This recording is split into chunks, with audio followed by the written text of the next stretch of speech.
Книги без литр на коммуникат.орг. Добрый день, меня зовут Наталья Сліж, і сёння я працягваю той цикл лекцый, які мы калісьці пачыналі па гісторыі астралогіі.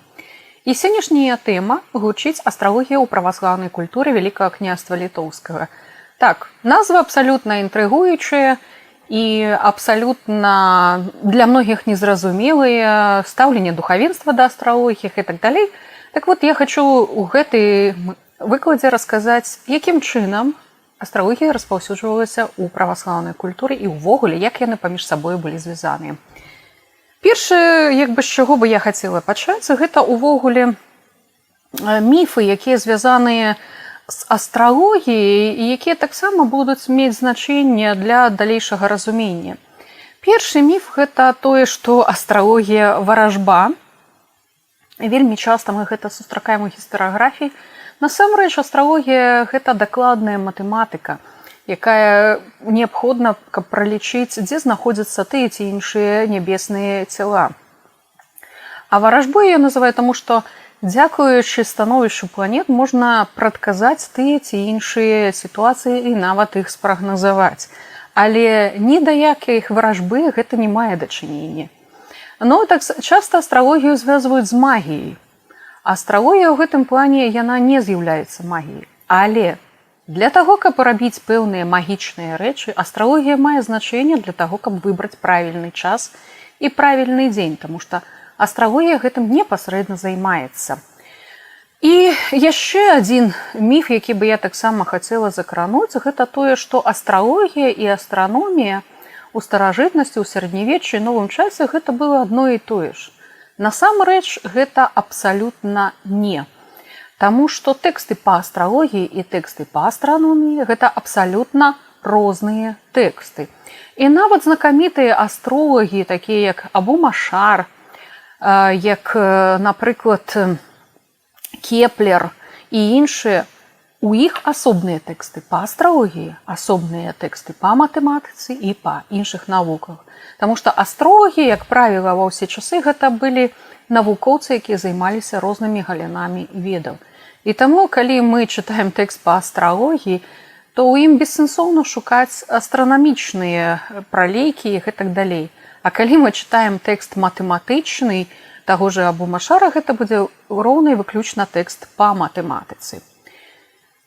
І непасрэдна, чаму я на ўсе гэтыя міфы звяртаю ўвагу, таму што якраз менавіта да распаўсюджання астралогіі яны будуць мець дачыненне, у тым ліку да праваслаўнай культуры. І так, калі прыходзіць у нас праваслаўнае веравызнанне, все мы цудоўна ведаем, што гэта ідзе перыяд хрышчэння, і вядома, гэта сітуацыя з Кіевам, з Уладзімірам і гэтак далей. Аднак ёсць такой цікавы момант, адкуль у нас прыходзіць. У нас праваслаўе грэчаскага абраду. І прыходзіць гэта ўсё менавіта з Візантыйскай імперыі. Дык вось што сабой уяўляла Візантыйская імперыя, адкуль усё ў нас гэта прыходзіць? На той час у Візантыйскай імперыі астралогія была вельмі добра развіта. І хрысціянскія дзеячы, візантыйскія, яны вельмі добра ведалі астралогію. Многія з іх ёю карысталіся. Аднак у той жа самай Візантыйскай імперыі ўзнікае канфлікт версій. Чаму астралогія ў Візантыйскай імперыі то забараняецца, то яна актыўна ўваходзіць у адукацыю. Звязана гэта было з магчымасцю астралогіі. Яна тэхнічна можа прагназаваць тыя ці іншыя падзеі. А значыць, што яна можа канкураваць з рэлігіяй. Таму што адносна рэлігіі ўсё ў волі Божай.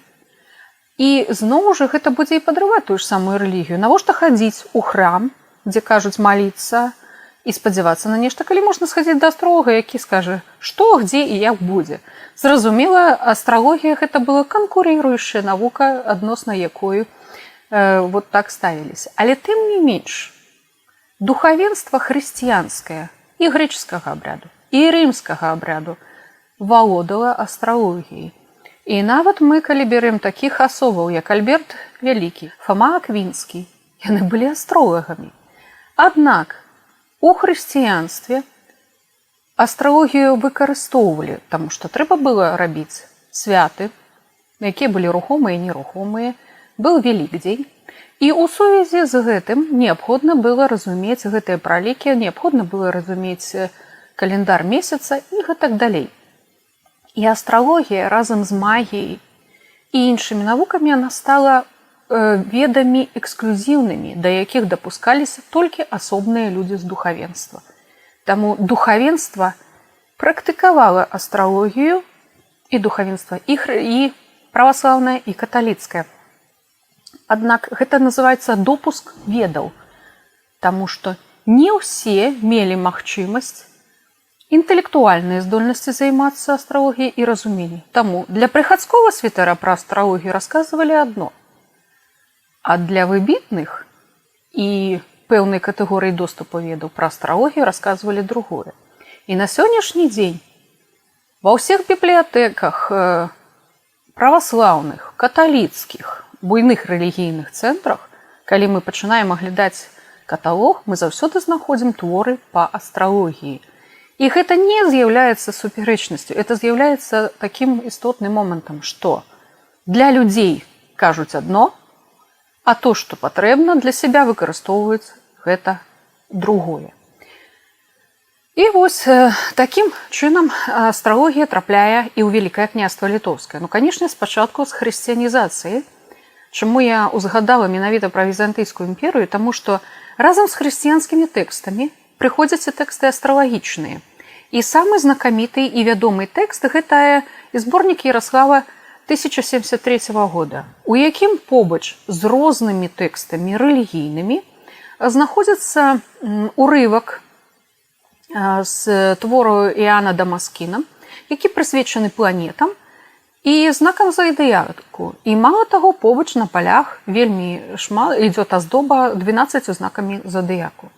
Сам гэты урывак з Іоанна Дамаскіна, ён быў вельмі папулярны, па сутнасці перапісваўся і быў у складзе розных тэкстаў у рукапісах, у праваслаўных манастырах. І пасля ён быў распаўсюджаны і ў ВКЛ, і ў маскоўскім княстве. Сам гэты урывак, ён вельмі цікавы, таму што ён падабаецца ці не, але хрысціянам трэба было таксама патлумачыць, што Бог стварыў неба.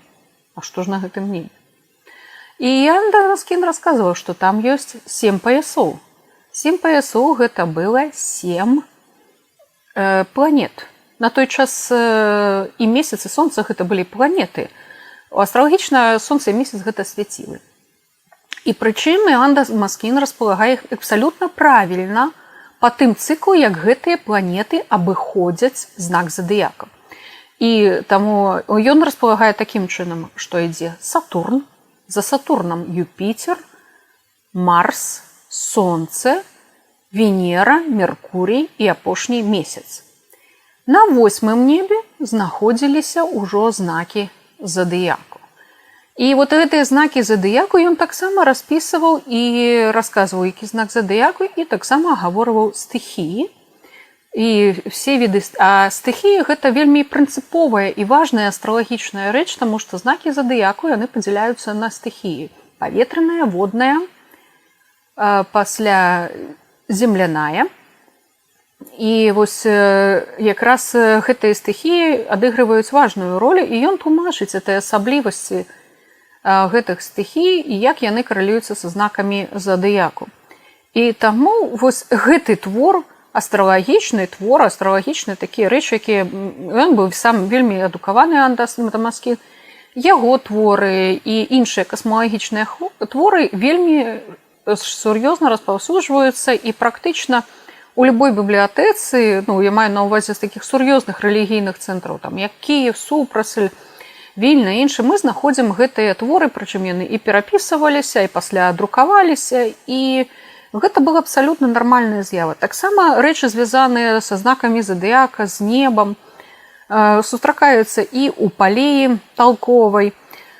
Акрамя таго, у псалтырах можна сустрэць нават розныя малюнкі, звязаныя з гараскопамі, знакамі задыяка. У рукапісах можна сустрэць і календары месяца, дзе распісана кожны дзень, як гэты дзень звязаны, напрыклад, з нараджэннямі дзяцей, добра ці не дрэнна для нараджэння і гэтак далей. То есть, як бы тое, што у праваслаўнай культуры з'яўляюцца астралагічныя тэксты, это абсалютна нармальная рэч, звязаная якраз яна была менавіта з візантыйскай спадчынай, таму што там гэта было вядома і зразумела. Акрамя таго, у праваслаўнай культуры былі яшчэ распаўсюджаны спецыяльныя рукапісы, дзе асобна збіраліся астралагічныя творы. Або ў гэтых рукапісах можна было знайсці розныя і астралагічныя творы, і нумералагічныя, і творы па варажбе. То есть гэтыя творы таксама захоўваліся ў праваслаўных цэнтрах. І гэта была абсалютна нармальная з'ява, прычым яны перапісваліся, іх склад, канешне, мяняўся ад перапісчыка, але тым не менш такія творы мелі месца. На сённяшні дзень адзін з самых такіх вядомых твораў, які паходзіць з Супрасельскага манастыря, і асобны яго змест – это Арыстоцелевы варота або тайная тайных. І гэты твор Арыстоцелевы вароты, чаму ён прыцягвае ўвагу? У сярэднявеччы ён перакладаўся практычна на ўсе еўрапейскія мовы, і ён расказваў, як бы твор Арыстоцеля размаўляе з Александром Македонскім пра тое, як кіраваць, але ў тым ліку там і ідзе менавіта інфармацыя, звязаная з таемнымі ведамі, звязаная з камянямі і іншымі рэчамі. То есть там астралогія таксама закранаецца.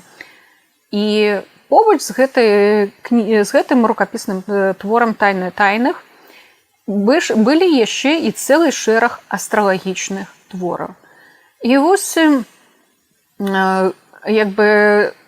калі ўзнікла пытанне, чаму і дзе, як гэтыя ўзнікаюць рэчы, то звязваюць іх з перакладам у другой палове 15 стагоддзя, калі ў Кіеў прыбывае група жыдоўскіх інтэлектуалаў, і яны ў тым ліку перакладаюць і гэтыя астралагічныя творы, і творы звязаныя з Арыстоцелевымі варотамі.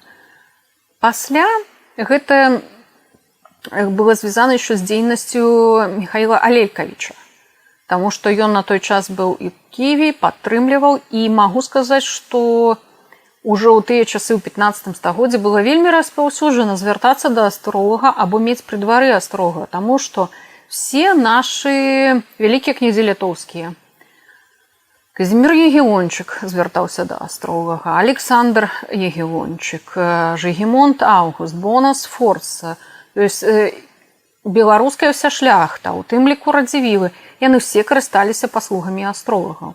Асабліва паспяховыя роды, яны звярталіся да астролага, таму што, напрыклад, падчас нейкае мерапрыемства, выезд на вайну і гэтак далей, гэта ўсё адразу рэкамендацыя астролага.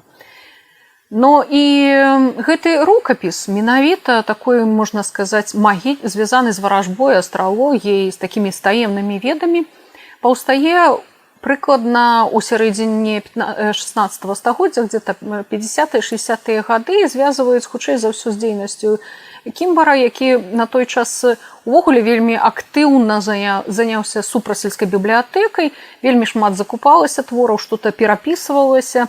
І якраз, на маю думку, там былі асобы, якія займаліся астралогіяй.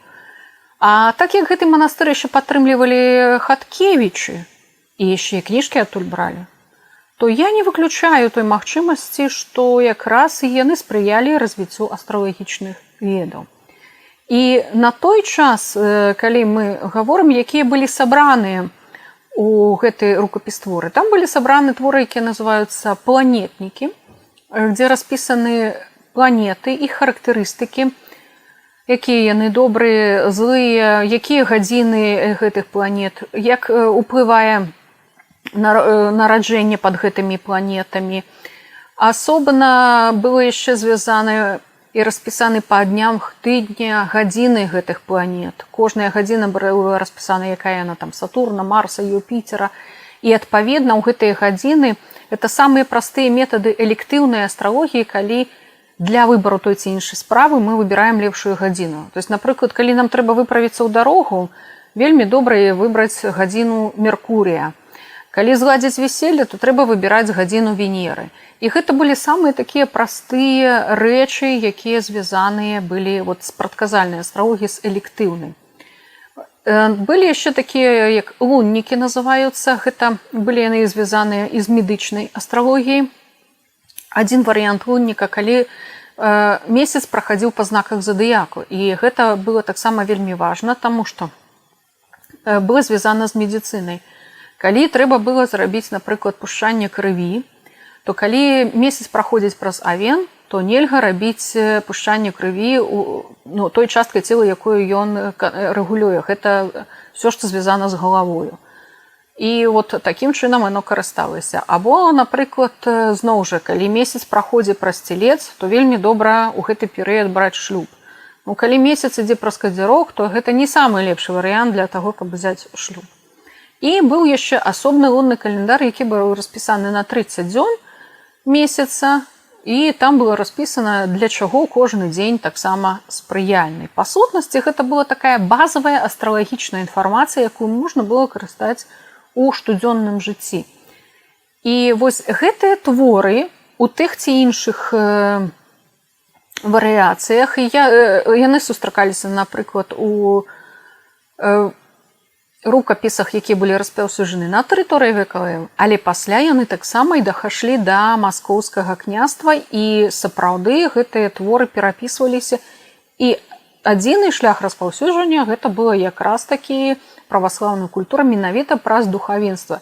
Напрыклад, у гэтым жа самым рукапісу ёсць на палях паметы і пасля пазнейшай на старабеларускай мове, пасля паметы па-старапольску. То есть бачна, што рукапіс быў увесь час ва ўжытку, і ён увесь час карыстаўся менавіта папулярнасцю.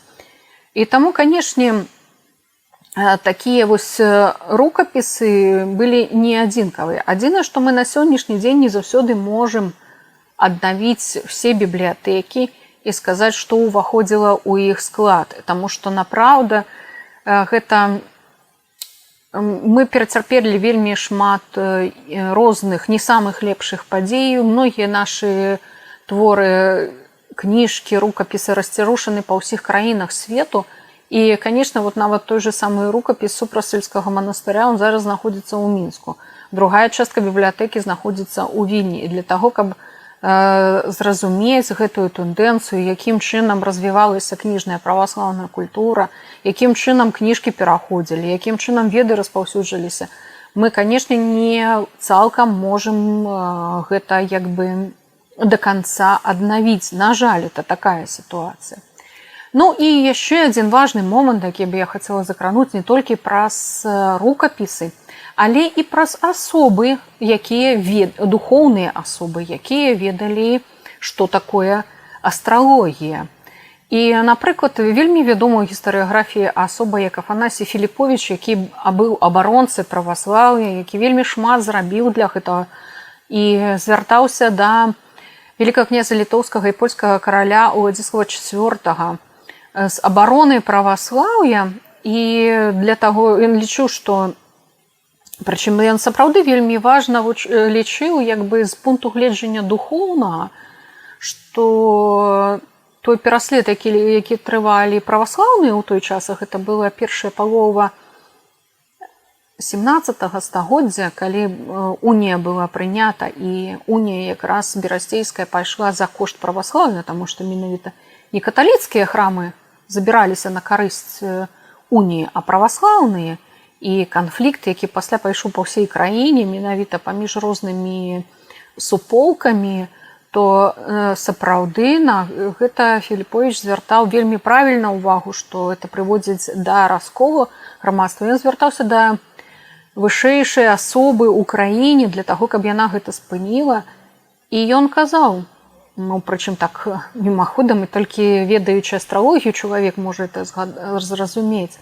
В этом звароце ён казаў, што калі ўсё ж такі праваслаўе будзе абаронена, не будзе такога прыгнечання, краіна будзе жыць пры спрыянні Меркурія і Венеры. І узгадка гэта не можа быць выпадковай, таму што і Меркурій, і Венера спрыяюць багаццю і развіццю. Меркурій спрыяе развіццю інтэлектуальнаму, спрыяе адукацыі, а Венера спрыяе заўсёды дабрабыту. І, канешне, у гэтым плане такая апеляцыя да гэтых планет паказвае, што ён разумеў, што такое астралогія і астралагічны сімвалізм. Не факт, што ён яе практыкаваў, але разуменне было. І вельмі часта мы можам сустракаць, што людзі разумеюць, напрыклад, астралагічныя веды, канешне, но не ўсе з іх практыкуючыя астролагі. І это таксама істотны момант.